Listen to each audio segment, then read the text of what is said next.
This is the second in a four-part series of resources that considers the financial statements companies are expected to create as part of the generally accepted accounting practices.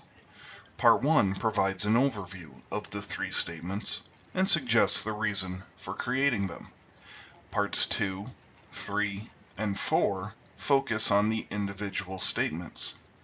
We define each and explain what types of transactions and information are provided on each. Let's quickly review the purpose for a balance sheet. Like with all financial statements, we want to look at the overall financial health of the company. With the balance sheet, we specifically consider the resources controlled by and obligations of the company. What can earn the company money? What claims on funds or other financial resources do other firms have on the company? The picture presented by the balance sheet is a quick snapshot, taken at one particular moment in time. All the information on the balance sheet, as with all financial statements, must be presented in dollar terms. But what exactly is the information contained in a balance sheet? The first information listed on a balance sheet are the assets. This is the official name for the resources owned or controlled by the company. There are a number of items that can be considered assets. Let's look at some examples. One is cash, whether it is in the form of coins, currency, or checks. Accounts receivable are amounts due to a company for goods or services sold on credit. Inventory are items the company hold with the intention of selling for profit. Any building used in the operations of a company's business is also an asset, whether it is owned by or rented to the company. The next information presented on the balance sheet are the liabilities of the company. These are the items for which the company must pay cash, transfer assets, or provide some service. As with assets, there are many types of items that would be considered a liability. Let's see some examples. The first are accounts payable, which is the exact opposite of accounts receivable. Accounts payable lists the total cost for all items the company bought on credit and must pay off.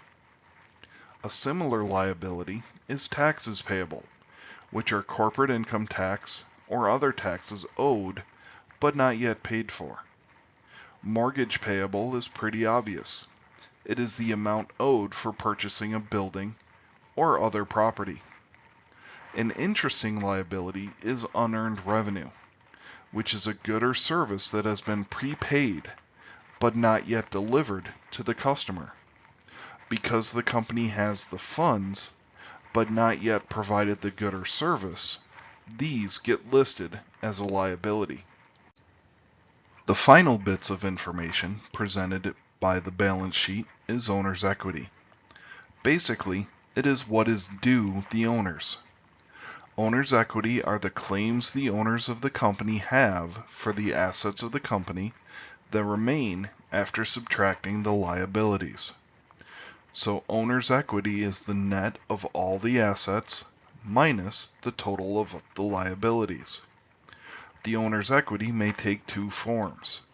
The first is capital stock, which is exactly what we think of when we consider the stock market.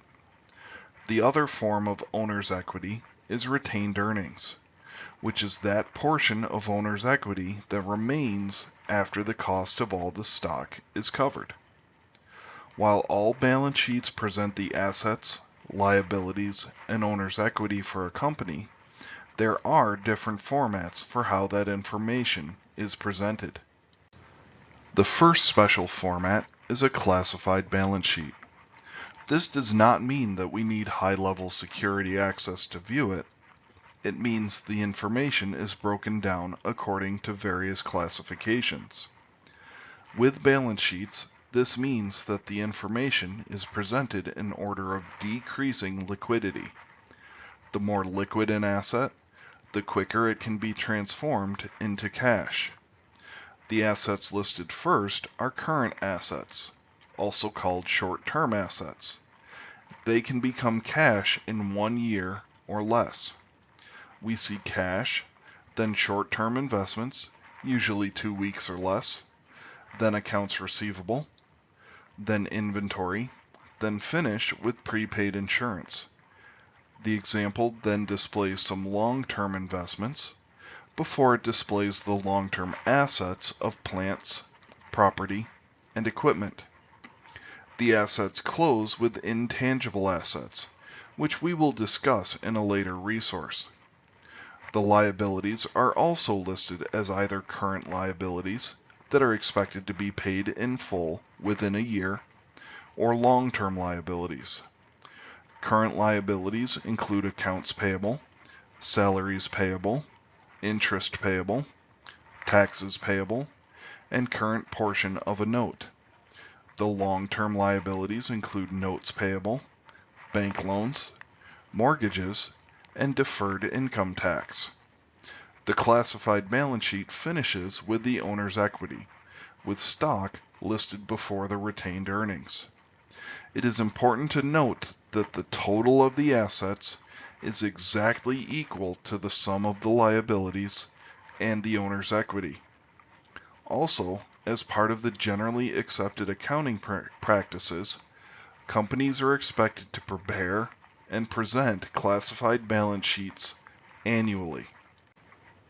Another special format for a balance sheet is the comparative balance sheet. This format presents snapshots of the information for more than 1 year. This allows the company, or any other interested party, to compare the amount of assets, liabilities, and owner's equity as time progresses. This gives the reader additional information about the growth and overall health of the company.